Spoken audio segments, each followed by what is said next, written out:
大家好，我是陈明飞啊。我的祖籍是在农村哈，然后我们村主要是种花生，但我这个人呢，花生过敏。其实我从小生长在城市，本来不用吃那么多的花生，但我爷爷奶奶年年给我寄，儿行千里，虽远必诛。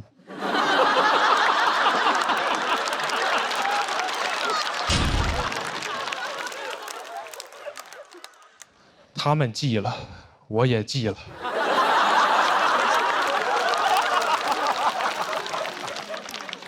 我小时候一吃花生就会想流眼泪，父母以为是烹饪方法的问题，用老家榨的高纯度花生油给我炸花生吃。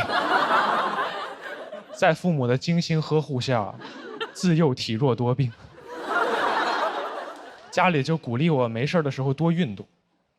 但过敏症状是这样的，它的症状会随着体内血液循环速度的加快而逐渐抬高，所以我越运动身体就越差，身体变差，家里就让我多运动。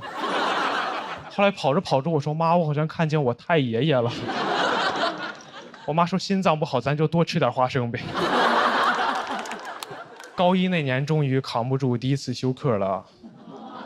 当时是在放学踢足球，第一次休课，不知道身体这些变化意味着什么，但知道不对，想赶紧背包回家。走到学校门口，麦当劳扛不住倒在地上，路人一看，汉堡中毒了，洋垃圾毒害中国人。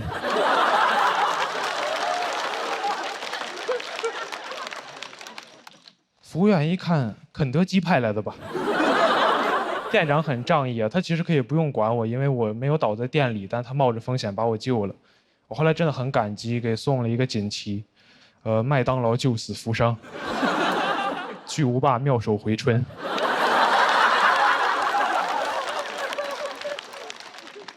然后就把我拉到了医院，打了激素，抽了血，做了检测。医生说你是花生过敏，最好不要吃，吃了饭后1个小时千万别运动。我当时听着如此精准的作案手法，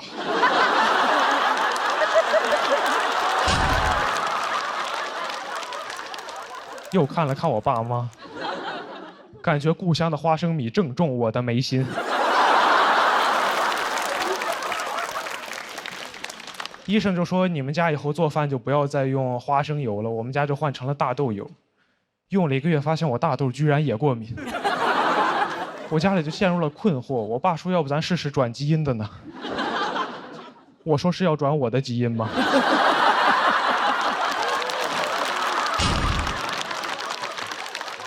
这些年父母就有点愧疚，老跟我说感觉对不起我，不小心喂我吃了10几年的慢性毒药。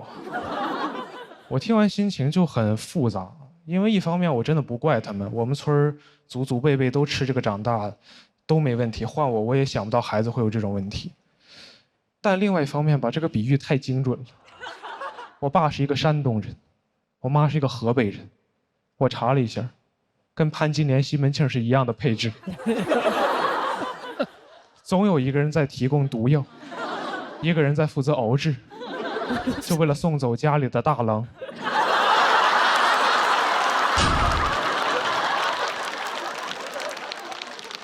我跟故乡的格格不入，还体现在一些观念性上的问题，总会有一些奇怪的对话发生在我和我爷爷奶奶之间。我印象最深的一次就是我爷爷跟我说：“大孙子，你学习成绩好，就是因为你太爷爷埋的特别好。”我说：“怎么我内卷解决不了的问题，我太爷爷躺平帮我解决了？”我爷爷就说当年下葬那会儿选的分风水好，叫状元坟，说我靠这个分能轻轻松松上清华北大。我不理解我爷爷为什么要告诉我这件事，因为如果我信了这个逻辑，我也很难想着感谢我太爷爷，我应该只会想用我更多的祖宗实现我更多的愿望。我说爷爷，其实我还有几个愿望，你能再为我燃烧一把吗？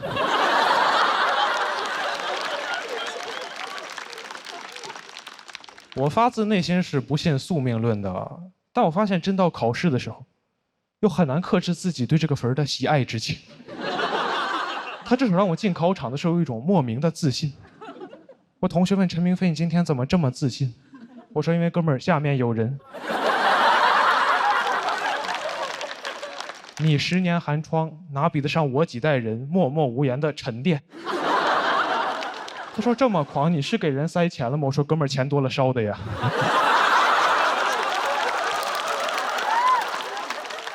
就因为有这个状元分，中学几年一直非常的自信，直到我高考那年，村里修路，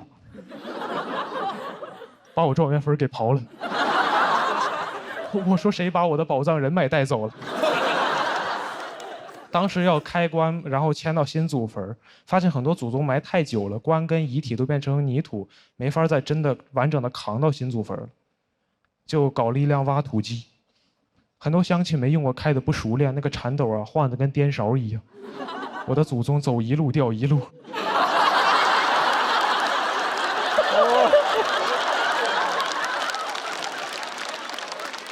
那年我的一模二模高考成绩啊，也走一路掉一路。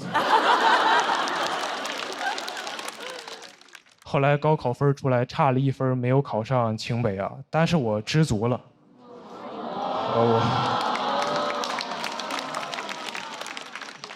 确实知足了，因为我知道我太爷爷他已经尽力了。一个破碎的你，怎么保护一个破碎的我呢？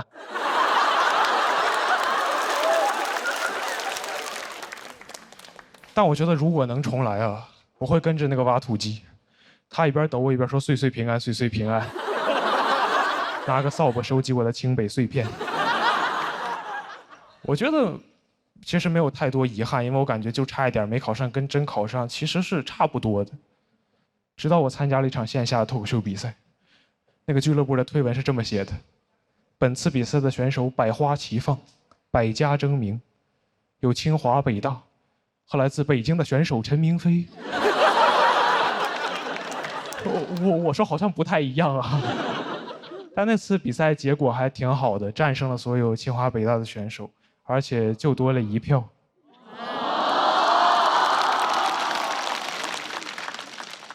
我当时看着那1票，我说是你吗？但太爷爷你帮错比赛了呀。谢谢大家，我是陈明飞。大家好，我是陈明飞啊。我现在是一个大学生啊，今年大2。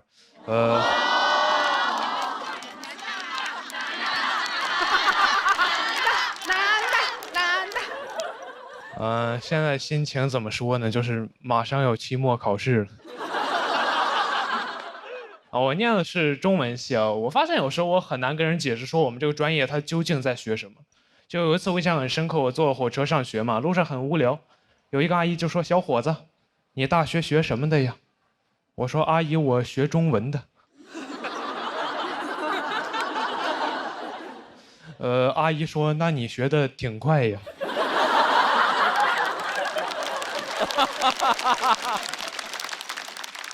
我说：“阿姨，我是中国人啊。”我在我们专业，说实话，待的没有说特别适应，因为我们专业是一个就是女生比较多、男生比较少的一个专业。我记得有一次我参加学校举行那种跳长绳比赛，进了我们队的微信群，发现就好像只有我一个男生。那天体委在群里说的是老婆们集合了。我说这儿还有一个人类呢。体委可能没反应过来啊，说别人都没意见，怎么就你有意见？但后来那天活动现场，他发现确实是有一个男生啊，所以那天我们夺冠之后，他发的朋友圈里就表现了对我的尊重。他说我和老婆们和陈明飞取得了冠军。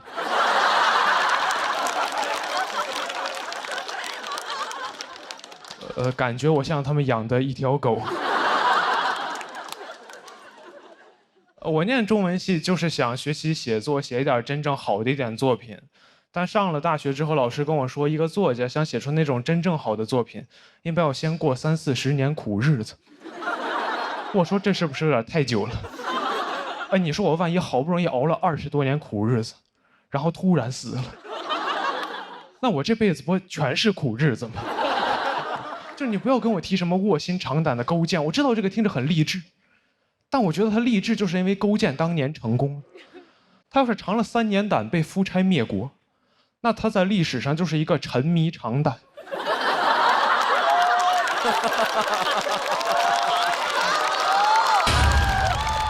导致亡国的变态了。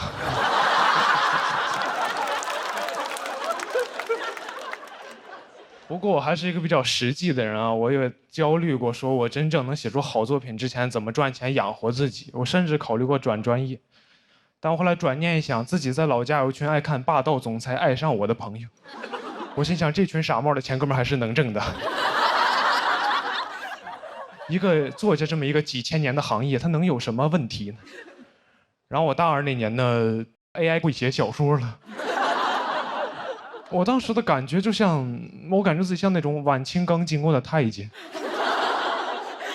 一个阉人。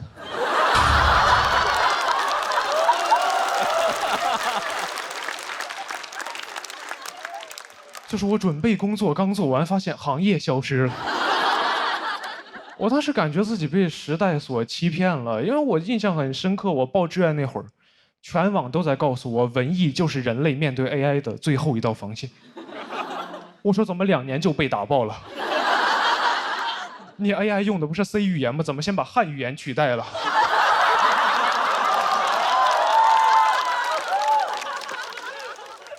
你这个 C 该不会是 Chinese 的意思吧？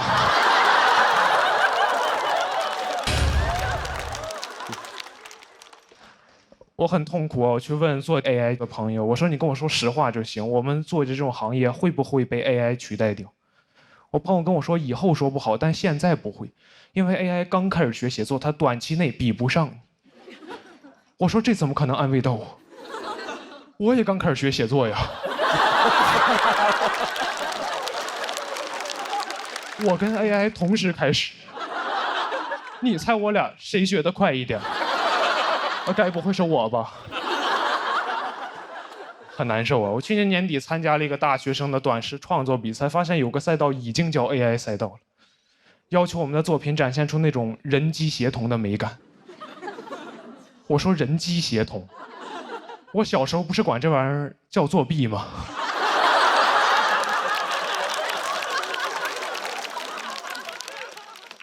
我记得我小学那会儿看着有同学考试那会儿拿手机搜题，人机协同，轻轻松松拿高分。我辛辛苦苦做半天拿个中等的成绩，我都安慰自己，我说陈明飞没事，你现在累了一点，但你培养了能力，长大你比他们强。长大发现人机协同才是真正的能力，就感觉像另外一个版本的卧薪尝胆，就是勾践尝了3年胆，发现夫差让别人消灭了。人轻松了，苦白吃了，在历史上还是一个沉迷长胆的变态。我当时就感觉相信了很多年的道德信仰就是崩塌了。我去听了我们学校一个 AI 应用伦理的讲座，那个讲座上老师就明确说了，你用 AI 帮你写小说、写文章、发杂志肯定是不对的。我说哦，至少还可以，至少象牙塔还支撑着我原来的道德观念。那天有一个提问环节，有个学生问老师：“我确实没有用 AI， 但很多周围同学都在用 AI， 我不用我不就比不过他们吗？”我心想，老师这个人一直太不坚定了，你赶紧说他骂他，点醒他。老师说：“咱们先把后面的摄像机关一下。”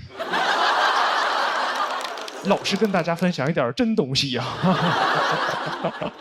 老师说，这个 AI 刚开始发展没几年，很多相关规定都很灰色，所以老师觉得吧，只要没人管，你就随便用。我说什么？我拿你当教父，你跟我玩碟中谍？那我刚刚辛辛苦苦那1个小时听的是什么东西呀？是用来解锁正文的广告吗？我那天明白了一个道理啊，我感觉就是伦理道德这个东西啊，它就很像摄像机，它能约束人性的丑恶，但也能关。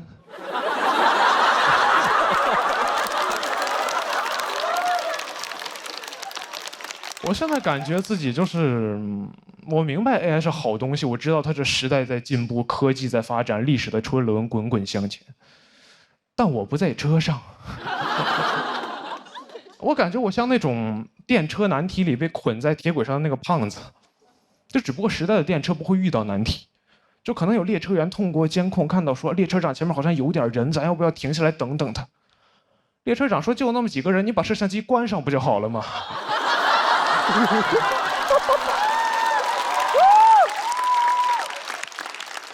就看着那个车越开越近，我旁边的朋友就会问陈明飞：“咱们现在怎么办？”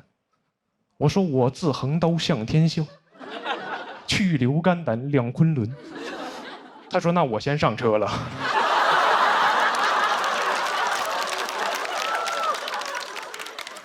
人越来越少，我看着电车过来，我也很害怕。我就躺在那儿，我说：“等等，这儿还有个人类呢。”他说：“别人都没意见，怎么就你有意见？”谢谢大家。大家好，我是陈明飞啊。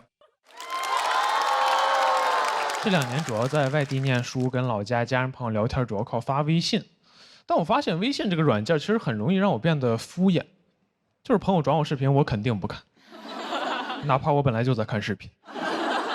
我只会先等1个小时，然后说哈哈哈哈哈。他说这是我偶像进监狱了，但他发的是语音，我也懒得听。我说笑死。线上有点敷衍，线下也不是很擅长社交。大学有空去讲一讲脱口秀。大一那年省吃俭用攒了1500块钱，瞒着家里去成都打了一场比赛。朋友们，这是场豪赌，因为如果赢了，我就能用奖金买机票回上海。比赛结果怎么说呢？上海30个小时绿皮硬座也能回。我上车的时候其实感觉还好，因为我觉得现代人只要有手机玩，熬30个小时不是问题。上车之后才发现，这辆车有座但没有插座。说实话，我宁愿它只有插座。手机没电之后，我才意识到平时坐高铁还是有点太矫情了。有人外放视频，我就心想这个声音怎么这么大？但那天，我说这个声音我怎么听不听呢？我发现我其实挺喜欢跟人一起看视频的，烂片我也看。我感觉烂片可能就适合在绿皮放，无聊的人看无聊的片儿。上海堡垒只在绿皮，豆瓣至少9.9。绿皮书能拿奥斯卡，就是因为叫绿皮。我觉得人可能就是在这种环境里才容易看东西感到开心，觉得好玩。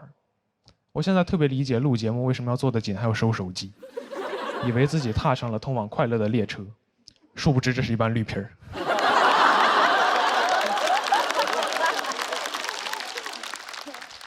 但手机陆续都会没电，车厢里会进入真正的无聊。我发现人在真正无聊的时候，平时你觉得奇怪、不合时宜的人和对话也会显得很有趣，甚至有点期待。我当时对面也是一个大学生，印象很深刻。跟我说的第一句话是：“你知道吗？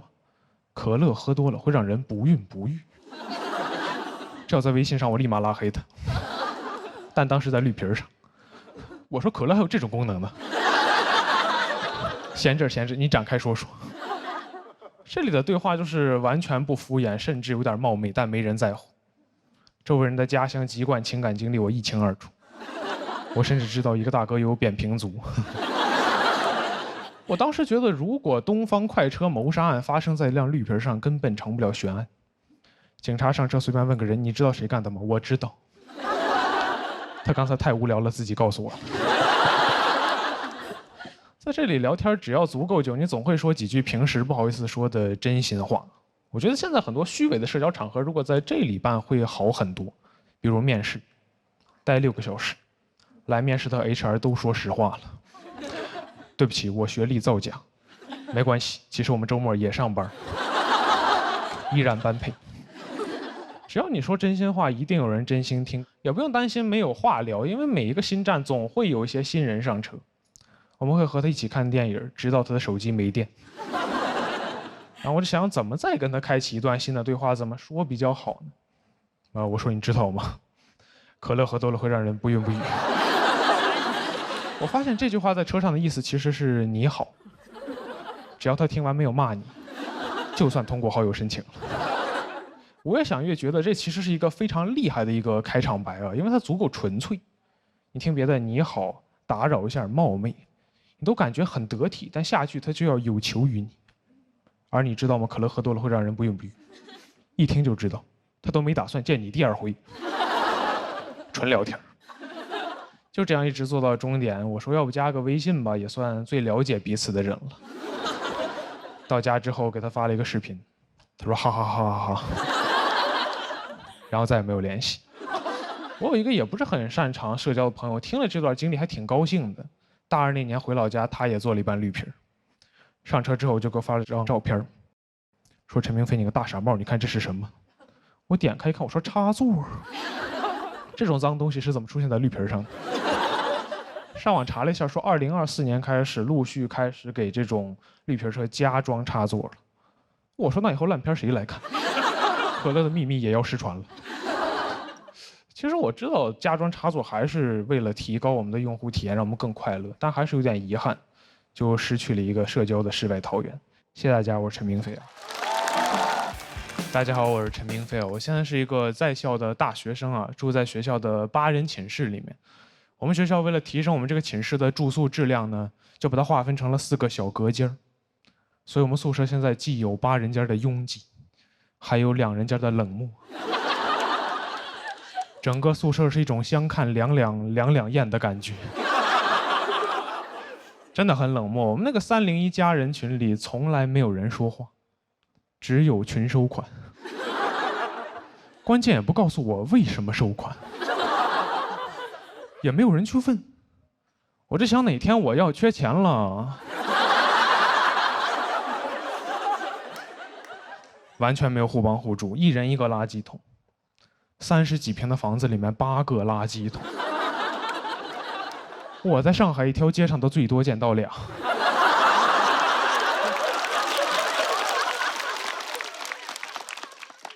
一人一个垃圾桶，你们屋里总有垃圾。宿管查寝说你们屋里什么味儿呀？我说可能没有人情味儿吧。2人小屋关系还可以啊，但这学期也有自己的矛盾。我室友这学期突然染上了一款枪战游戏，而我这个人吧又偏偏不太懂事儿，需要睡觉。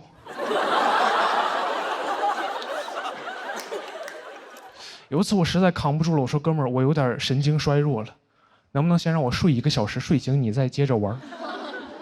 他说那这50个人质谁来替我救？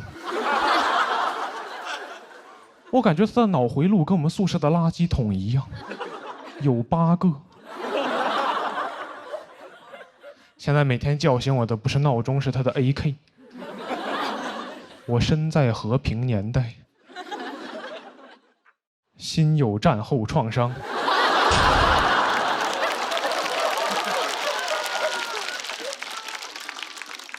也试过戴耳塞，发现没有什么用，因为打枪战的人他不光声音大，他的语言体系还非常的单一。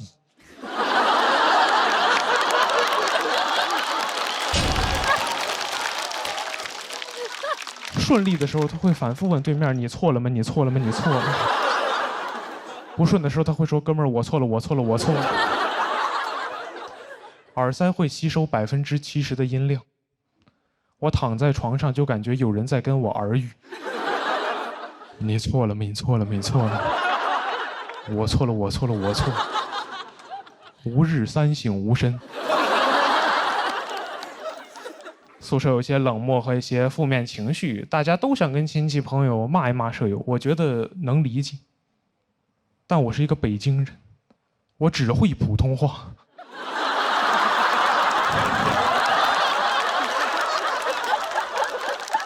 我骂他们透明，他们骂我加密。就算我舍友坐在我床边，对着他爸妈激情四射的辱骂我，我也很难确定他在辱骂我。有时候我都听到我的名字了。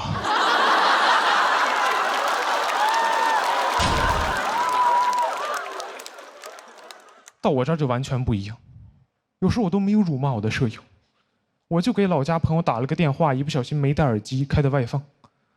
我朋友说：“陈明飞，你那傻帽舍友还天天唱歌吗？”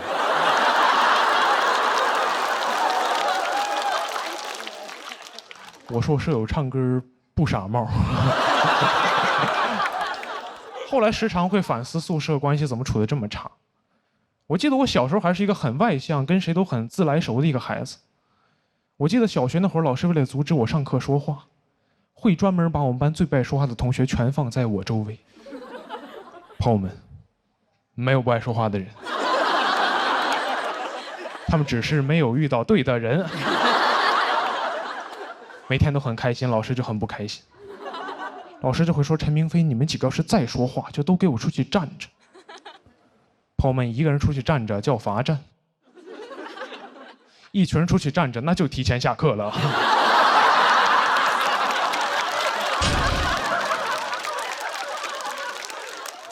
小学生活就是不想上课就说话，一说话立马能下课。表达总有正反馈，你就特别爱表达。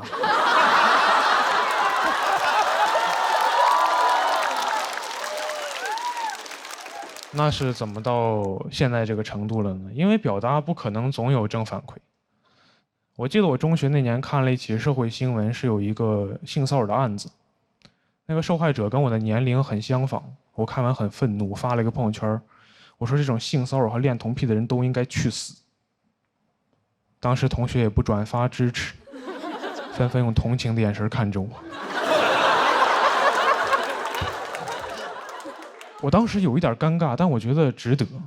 我觉得我们就应该为了这种东西勇敢的、正义的去表达，就应该这样。很多网友也是这么想的。经过我们2个月坚持不懈的努力，这个案子终于辟谣了。警察说这个案子是一起仙人跳。当时那个心情就格外的复杂，因为首先我们能承认，能被仙人跳的人他肯定不是什么好东西。但你也不得不承认，确实冤枉坏人了。那是表达欲第一次受挫，你感觉你以为你是帮助了一个人勇敢的发声，最后发现其实你被这个人当枪使了，那种感觉很不好。这就很像赵云7进7出救出了阿斗，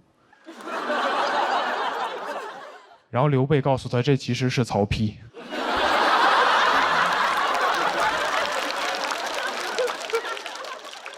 赵云就很勇敢地参加了一起拐卖儿童的案件。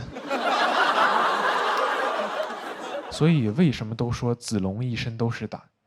因为可能确实没有长脑子。这件事给我留下的影响就是，我现在有时候很想说话去解决问题或者拉近关系的时候，我不敢说话，因为我怕我不了解事情的全貌。比如有时候我很想问我的舍友：“你天天打枪战声那么大，是没有功德吗？”我又怕他说，因为我10岁那年在战场失去了一个战友。有时候也会对自己很失望。有一天就是感觉，原来社会新闻你都敢勇敢说，现在宿舍冷漠你都不敢说话了。就在宿舍群里说，你们有没有感觉咱们关系其实处的一般？平时要不要多聊几句什么的？发完我就后悔了。我特别怕有一个人说，因为我有自闭症。我说那我太不是东西了。但好在没有人这么说。因为根本就没有人理我，就在群里发了一个消息，没有人理你是非常尴尬的。我就想怎么能让他们理我一下，怎么能让他们回复我一下，我就发了一个群收款。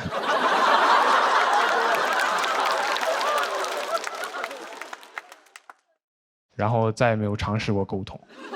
我现在依然相信没有不爱说话的人，但会有很多对表达失望、不愿意再表达的人。在一次次辟谣里面，我们就真的慢慢分不清那50个人质是真是假。所以有时候也请宽恕身边的沉默，或许我们也曾是最爱说话的人。谢谢大家，我是陈明飞。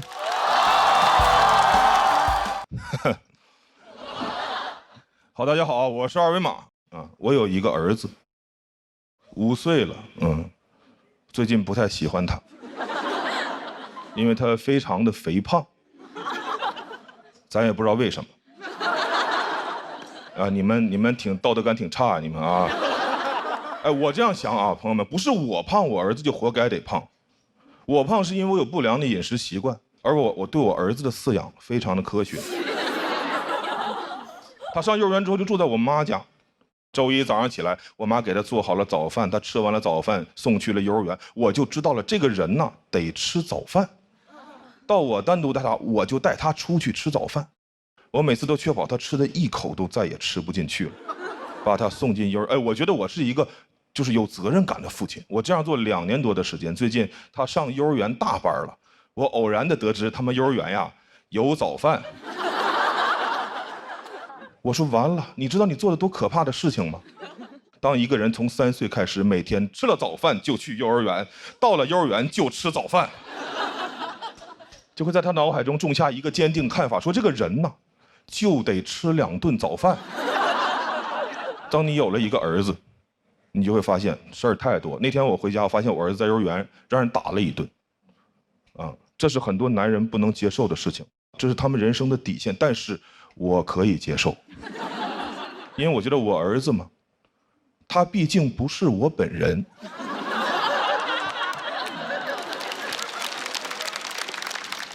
别人打我本人，那是我不能接受的事情。但打我的儿子，对我来说只不过是一个令我难以接受的事情。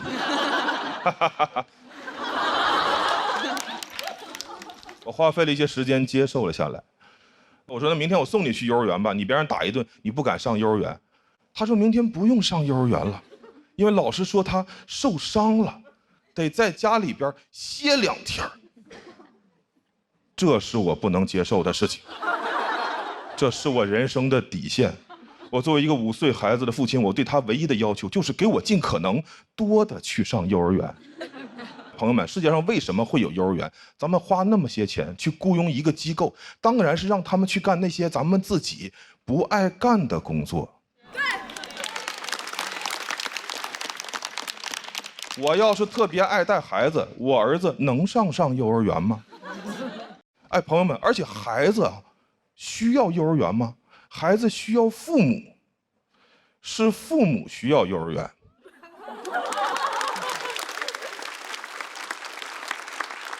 现在幼儿园太膨胀了，没事就给你打电话，来个电话说冯先生，您儿子在我们幼儿园有点流鼻涕了。我说那回家就不流了呀。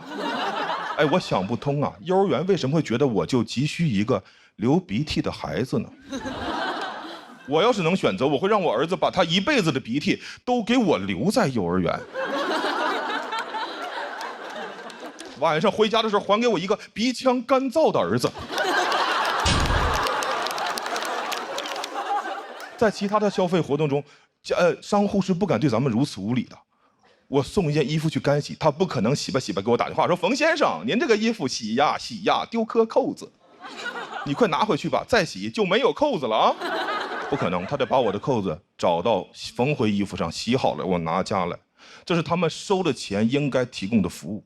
幼儿园也是一样，我理想中的情况是幼儿园给我打电话说冯先生，您儿子在我们幼儿园有点流鼻涕了。我说好，那如果我儿子下午的时候止住了鼻涕，他晚上就能回家。如果他下午没有止住，您就得给我一直带。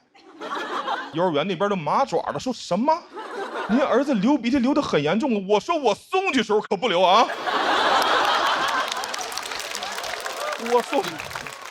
我送去时候是一个好孩子，是你把他玩坏的，你就要负责修理。幼儿园那边还想狡辩，我直接就把电话一按，电话卡拿出来掰了。家里边房子一卖，让幼儿园再也无法得到我的音讯。园长这几年得带着我儿子求医问药，把他恢复正常了。同样的是，就同时间，我在我自己家小区楼下吃完了晚饭，拉着我女儿的手，饭后散步，会偶遇同小区的家长，他们会问我说：“哎，冯先生，您儿子呢？”我说：“我呀，没有这个东西。”谢谢大家，讲到这儿，谢谢大家，我是二维码。大家好，我叫贾德玉，我现在在读博。我在新加坡读博读了很多年，现在已经是第6年了。6年的时间全部投入在一个项目上，最后论文能不能发表也不知道，就感觉读博真的很像赌博。建议大家不要轻易去东南亚做任何事情，校园区域也是一种园区。我的专业是人工智能，就爱听这一声。人工智能和人的智能不一样，因为人工是 man made 的，而人是 woman made 的。我妈妈不知道我每天在干什么，我就给她解释嘛。人工智能的其中一个方向是教人工智能学人，并且在一些场景下装人。说完我也觉得挺困惑的，我们人类不是可以直接造人吗？为什么还要先造一个人工智能，再让它装人？人造人不如人造人造人工人。我妈也不理解，她说你读博读了这么多年，就是为了造一个假人。你要是去造人，1年就出来了。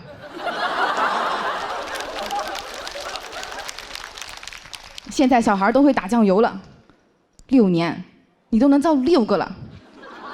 我说妈，咱家应该也不需要这么多酱油吧？而且生产人性价比确实有点低，养孩子6岁就打个酱油，养人工智能就不一样了。DeepSeek 1岁就能做逻辑推理，语数科技的机器人3岁就能上春晚，人工智能从出生那一刻起就可以为我打工赚钱了。反正也没有未成年人工智能保护法。我觉得我的想法这么奇怪，主要的责任在于我妈。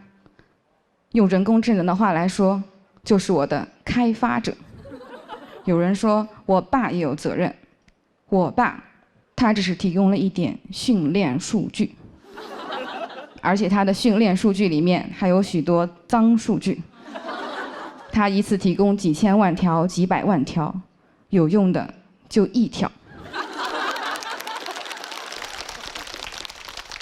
我们有一门课教人工智能，在这个课上，老师用人工智能布置作业，学生用人工智能写作业。老师知道之后，又开发了一个新的人工智能，检查学生的作业是不是人工智能代写的。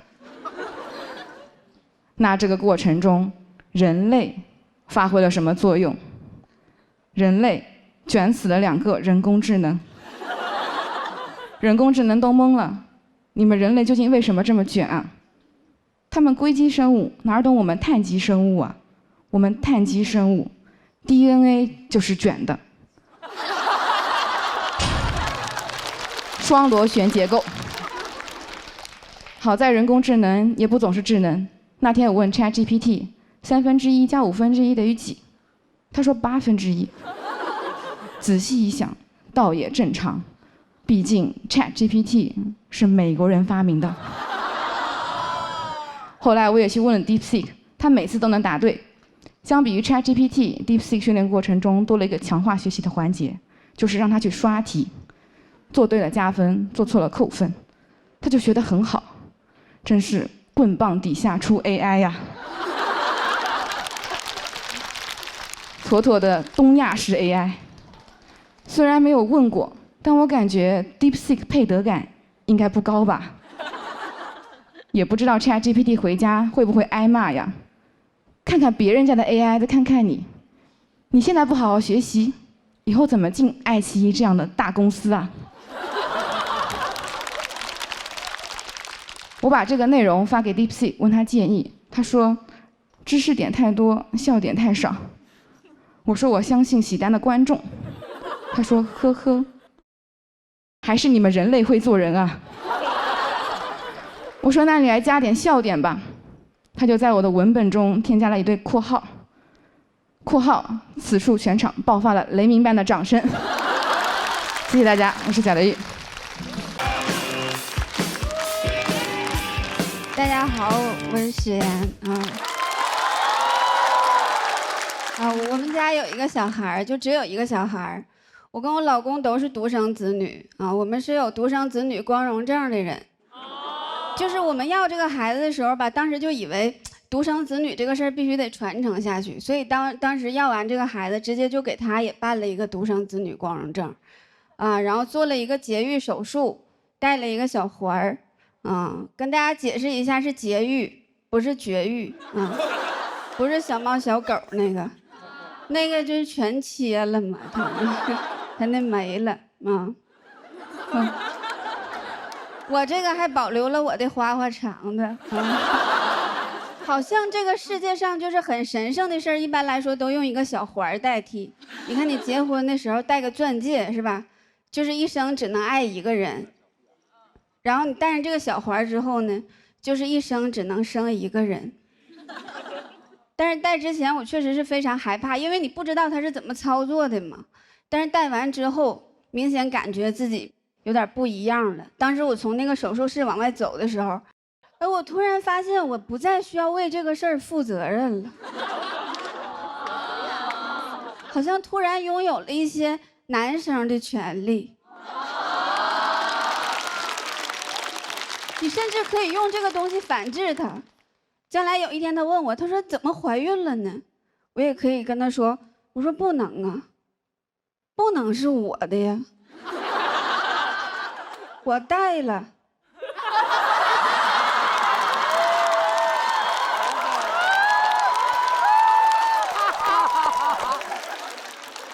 当时医生就跟我说，他说这个东西能管10多年啊，但是戴上没2年就开放3胎了。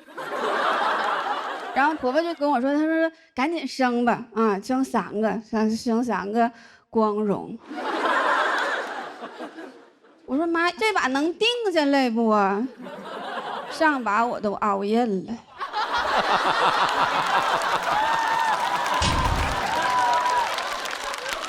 但是我也不是没心动过，因为